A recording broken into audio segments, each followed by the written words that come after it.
بسم اللہ الرحمن الرحیم۔ تحریک لبیک پاکستان نے یونیورسٹی کی ماڈرن لڑکیوں اور لڑکوں کا پہلا جلسہ کیا ہے اور اس میں تحریک لبیک پاکستان کو بہت بڑی کامیابی حاصل ہوئی ہے۔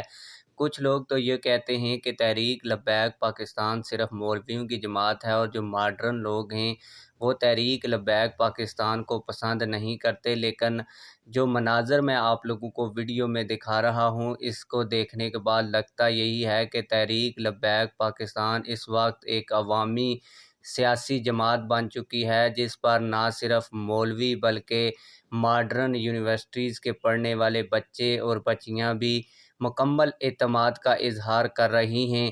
تحریک لبیک پاکستان نے پہلا جو یونیورسٹیز کی ماڈرن لڑکیوں اور لڑکوں کا جلسہ کروایا ہے، اس میں آپ لوگ تعداد دیکھ سکتے ہیں کہ ہزاروں کی تعداد میں لوگ اس میں پہنچے ہیں اور تحریک لبیک پاکستان کے ڈاکٹرز کی جانب سے ان بچے اور بچیوں کو مفت میں فری میڈیسنز کے حوالے سے تعلیم بھی اس پروگرام کے اندر دی گئی۔ آپ لوگ اس حوالے سے کیا کہتے ہیں؟ کمنٹ سیکشن میں ہمیں اپنی رائے سے ضرور آگاہ کیجیے گا۔ ملتے ہیں کسی اور ویڈیو میں۔ اللہ حافظ۔